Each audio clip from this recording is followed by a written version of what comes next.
El cuento que a continuación voy a compartirles es del escritor británico Arthur C. Clarke y fue publicado por primera vez en el año de 1953. En él se narra la historia de un grupo de monjes tibetanos que tienen la tarea de escribir los nombres de Dios en un libro sagrado. Los monjes creen que una vez que hayan terminado de escribir los 9.000 millones de nombres de Dios, se va a desencadenar una gran catástrofe aquí en la tierra. Yo los invito para que se queden con nosotros hasta el final y juntos podamos disfrutar de esta increíble lectura. Vamos a iniciar. Los 9.000 millones de nombres de Dios. Un cuento del escritor británico Arthur C. Clarke. Es una petición poco habitual, dijo el doctor Wagner con lo que esperaba fuese admirable moderación. Por lo que sé, es la primera vez que alguien nos ha pedido que suministremos un ordenador de secuenciación automática a un monasterio tibetano. No deseo parecer inquisitivo, pero me resulta difícil imaginar que su intuición pueda necesitar de una máquina así. ¿Podrían explicarme lo que pretenden hacer con ella? Con mucho gusto, respondió el ama, ajustándose la túnica de seda y apartando cuidadosamente la regla de cálculo que había estado empleando para la conversión de monedas. Su ordenador Mark V puede realizar cualquier operación matemática rutinaria hasta los 10 dígitos. Sin embargo, en nuestro trabajo nos interesan las letras, no los números. Deseamos que modifiquen los circuitos de salida, ya que la máquina imprimirá palabras, no columnas de cifras. No acabo de entender. Es un proyecto en el que hemos estado trabajando los últimos 3 siglos, de hecho desde la fundación de la lamacería. Es un proyecto algo extraño para su forma de pensar, así que espero que me escuche con la mente abierta mientras le explico. Naturalmente. En realidad es muy simple.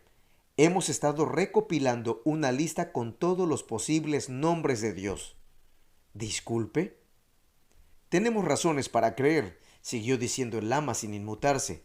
Tenemos razones para creer que todos esos nombres pueden escribirse con no más de 9 letras de un alfabeto que hemos creado. Y llevan 3 siglos haciéndolo. Sí, y estimamos que nos llevaría 15.000 años en completar la tarea. Oh, el doctor Wagner parecía un poco aturdido. Ahora comprendo por qué desean emplear una de nuestras máquinas.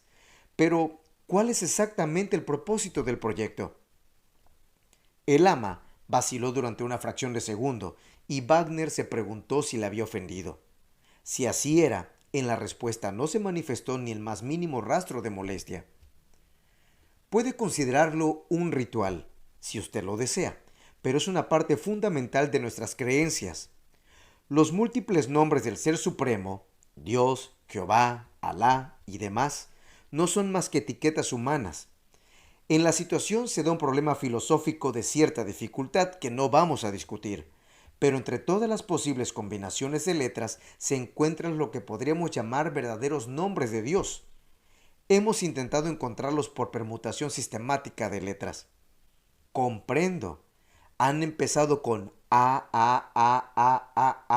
y avanzan hacia Z, Z, Z, Z, Z. Exacto. Aunque empleamos un alfabeto propio y especial, modificar las máquinas de escribir electromecánicas para adecuarse al proyecto es por supuesto trivial. Un problema bastante más interesante es desarrollar circuitos adecuados para eliminar combinaciones ridículas. Por ejemplo, una letra no debe aparecer más de 3 veces seguidas. ¿3? ¿Seguro que no serán 2? 3 es lo correcto. Me temo que llevaría mucho tiempo explicar la razón, incluso si comprendiese nuestro lenguaje. Estoy seguro de que así sería, dijo Wagner apresuradamente. Pero siga. Por suerte no será más que el simple proceso de adaptar su ordenador de secuenciación automática para esta tarea, ya que una programación adecuada permutará en su momento cada letra e imprimirá el resultado. Lo que nos hubiese llevado 15.000 años se hará en 100 días. El doctor Wagner apenas era consciente de los ruidos lejanos de las calles de Manhattan allá abajo. Se encontraba en un mundo diferente, un mundo de montañas naturales, no de montañas creadas por el hombre. En la cumbre de esas alturas remotas, esos monjes habían estado trabajando pacientemente, generación tras generación, en sus listas de palabras sin sentido. Las tonterías de la humanidad tenían límite. Aún así, no debía de entender lo que estaba pensando. El doctor Wagner apenas era consciente de los ruidos lejanos en las calles de Manhattan allá abajo. Se encontraba en un mundo diferente, en un mundo de montañas naturales y no de montañas creadas por el hombre. En la cumbre de esas alturas remotas, esos monjes habían estado trabajando pacientemente, generación tras generación, en sus listas de palabras sin sentido. Las tonterías de la humanidad tenían límite. Aún así, no debía dar a entender lo que estaba pensando. El cliente siempre tiene la razón. No hay duda, respondió el doctor. No hay duda de que podremos modificar el Mark V para imprimir listas de esta naturaleza. Pero me preocupan mucho más los problemas de la instalación y el mantenimiento. Hoy en día, llegar hasta el Tíbet no va a ser nada fácil. Podemos disponerlo todo. Los componentes son tan pequeños que pueden ir en avión. Una de las razones por las que escogimos su máquina. Si la llevan hasta la India, nosotros dispondremos el transporte desde allí. ¿Y quieren contratar a 2 ingenieros? Sí, para los 3 meses que durará el proyecto. Sin duda, el personal podrá arreglarlo. El doctor Wagner escribió una nota en el cuaderno. Solo quedan otras 2 cosas. Y antes de que pudiese terminar la frase, el ama le entregó un pequeño trozo de papel. Este es un certificado de mi cuenta de banco asiático. Gracias. Parece ser adecuado. La segunda cuestión es tan trivial que dudo si mencionarla. Pero es sorprendente lo fácil que resulta olvidar lo evidente. ¿De qué fuente de energía eléctrica disponen? Tenemos un generador diésel que produce 50 kilovatios a 110 voltios. Se instaló hace unos 5 años y es de fiar. Ha hecho que la vida en la lamacería sea mucho más cómoda, pero por supuesto, en realidad lo instalamos para alimentar los motores que mueven las ruedas de oración. Por supuesto, repitió el doctor Wagner, debería habérseme ocurrido. La vista desde el parapeto era vertiginosa, pero con el tiempo uno se acostumbra a todo. A los 3 meses, George Hanley no se sentía impresionado por la caída de 600 metros al abismo o el remoto damero de Campos en el Valle del Fondo. Se apoyaba en las piedras alisadas por el viento y miraba taciturno las lejanas montañas, cuyos nombres jamás se había molestado en preguntar. Esta, pensó George, es la mayor locura que me ha acaecido nunca. Proyecto Shangri-La. Lo habían bautizado así algún listillo del laboratorio. Durante semanas, el Mark V había estado produciendo hectáreas de papel llenas de galimatías. Pacientemente, inexorablemente, había estado reordenando las letras en todas las combinaciones posibles, agotando cada posición antes de pasar a la siguiente. A medida de que las páginas surgían de las máquinas de escribir eléctricas, los monjes las recortaban con cuidado y las pegaban en libros enormes. Una semana más, gracias al cielo, y habrían terminado. George no sabía qué retorcido cálculo había convencido a los monjes de que no debían molestarse en buscar palabras de 10, 20 o 100 letras. Una de sus pesadillas recurrentes era que hubiese un cambio de planes y que el gran lama, a quien ellos naturalmente habían llamado Sam Jaffe, aunque no se le parecía en nada, anunciase de pronto que el proyecto continuaría hasta el año 2060. Eran más que capaces de algo así. George oyó la pesada puerta de madera cerrarse contra el viento cuando Chuck salió al parapeto contiguo al suyo. Como era habitual, Chuck fumaba uno de los puros que le hacían tan popular entre los monjes, quienes aparentemente estaban más que dispuestos a abrazar todos los pequeños placeres de la vida y la mayoría de los grandes. Era un punto a su favor. Podían estar locos, pero no eran unos santurrones. Esos viajes frecuentes que hacían en la aldea, por ejemplo. Escucha, George, dijo Chuck impaciente. He descubierto algo que va a ser un problema. ¿Qué pasa? ¿La máquina no va bien? Ese era el peor problema que George se podía imaginar. Podía retrasar su regreso. Nada era más horrible que eso.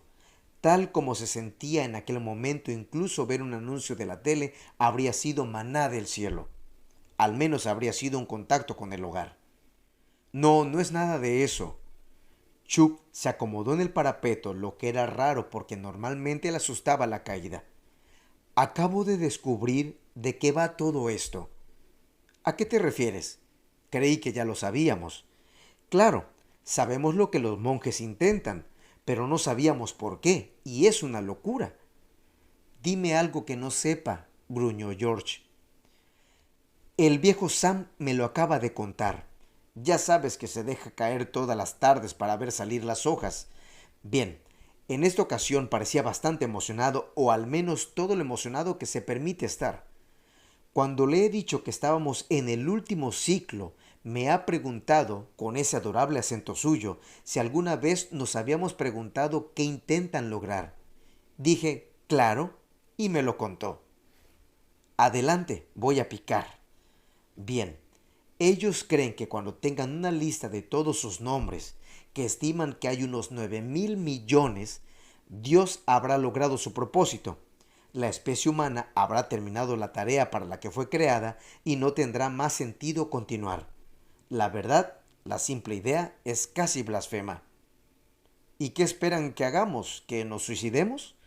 No, pues no hace falta. Cuando la lista esté completa, Dios intervendrá y simplemente se acabará la cuerda. ¡Bingo! Oh, comprendo. Cuando terminemos el trabajo será el fin del mundo. Chuck se rió nervioso. Eso es justo lo que le he dicho a Sam. ¿Y sabes qué? Me ha mirado de una forma muy extraña, como si fuese el alumno más tonto de la clase, y ha dicho, no es algo tan trivial como el fin del mundo. George pensó durante un momento. Eso es lo que yo llamo tener una perspectiva muy amplia, dijo al fin. Pero, ¿qué crees que deberíamos de hacer? No veo que nos afecte en absoluto. Después de todo, ya sabíamos que estaban locos. Sí, pero ¿te das cuenta de lo que podría pasar? Cuando la lista esté completa y no resuene la última trompeta o lo que crean que va a pasar, puede que nos echen la culpa a nosotros. Han estado usando nuestra máquina y no me gusta nada esta situación. Comprendo, dijo George lentamente. La verdad es que es un buen argumento, pero, ¿sabes? Cosas así han pasado antes. Cuando era niño, en Luisiana tuvimos un predicador trastornado que dijo que el mundo se iba a acabar el domingo siguiente. Cientos de personas le creyeron, incluso vendieron sus hogares. Pero no pasó nada, no se enfadaron ni nada, simplemente decidieron que había cometido un error de cálculo y siguieron creyendo. Supongo que algunos siguen creyendo. Bien, pero no estamos en Luisiana por si no te has dado cuenta. Solo estamos nosotros dos y cientos de esos monjes. Me caen bien y me dará pena el viejo Sam cuando la labor de su vida fracase, pero al mismo tiempo me gustaría estar en alguna otra parte. Yo hace semanas que lo deseo, pero no podemos hacer nada hasta que no termine el contrato y llegue el transporte para sacarnos de aquí. Aunque por supuesto, dijo Chuck pensativo, siempre queda el sabotaje. No, ni locos. Eso empeoraría las cosas. No, no me refiero a eso.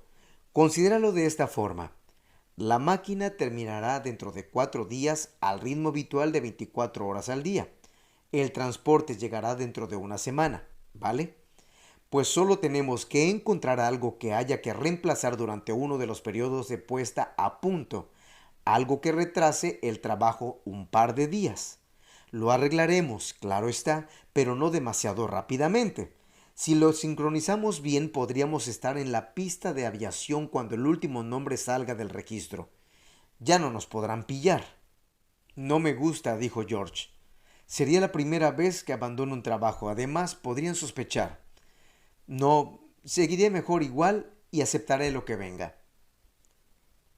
Sigue sin gustarme, dijo 7 días más tarde, mientras los resistentes ponis los bajaban por la sinuosa carretera. Y no creas que salgo corriendo por miedo.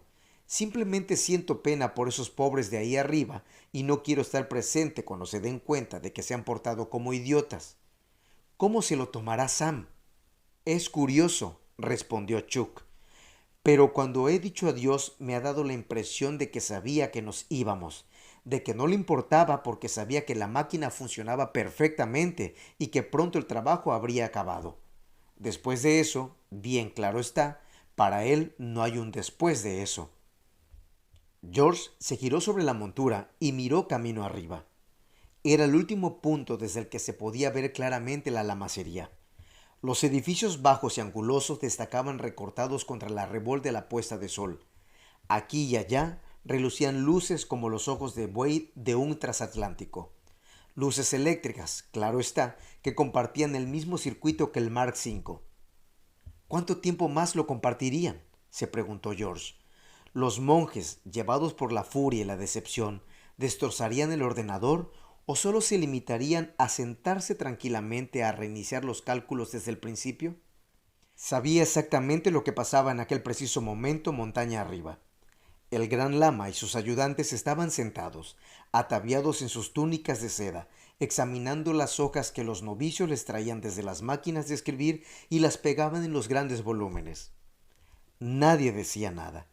El único sonido era el repiqueteo incesante, la lluvia interminable de las teclas golpeando el papel, porque el Mark V en sí guardaba completo silencio mientras realizaba sus miles de cálculos por segundo.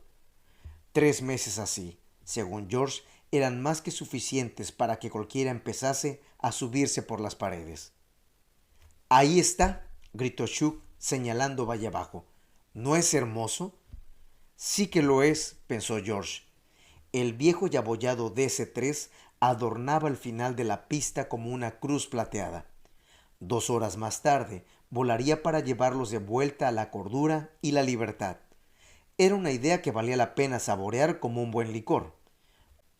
George dejó que diese vueltas por su mente mientras el pony descendía pacientemente. La veloz noche del Alto Himalaya ya casi había acabado. Por fortuna la carretera era buena, para lo que eran las carreteras de la zona, y los dos llevaban antorchas. El cielo estaba perfectamente despejado y repleto de las familiares y acogedoras estrellas. Al menos, pensó George, no corremos el riesgo de que el piloto no despegue debido al mal tiempo. Esa había sido la única preocupación que les quedaba. Empezó a cantar, pero cayó pasado un rato. La vasta zona de montañas que relucían a cada lado como fantasmas encapuchados de blanco no animaba esas alegrías. George miró el reloj. «Deberíamos llegar dentro de 1 hora», le gritó a Chuck por encima del hombro. Luego añadió, como ocurrencia posterior: «Me pregunto si el ordenador habrá terminado. Debería serlo más o menos a esta hora». Chuck no respondió, así que George se giró. Apenas podía ver la cara de Chuck, un óvalo blanco dirigido al cielo. «Mira», susurró Chuck, y George alzó los ojos al cielo. Siempre hay una última vez para todo. En lo alto, sin mayor alboroto, las estrellas se iban apagando. Los 9.000 millones de nombres de Dios, un cuento del escritor británico Arthur C. Clarke. Espero que les haya gustado.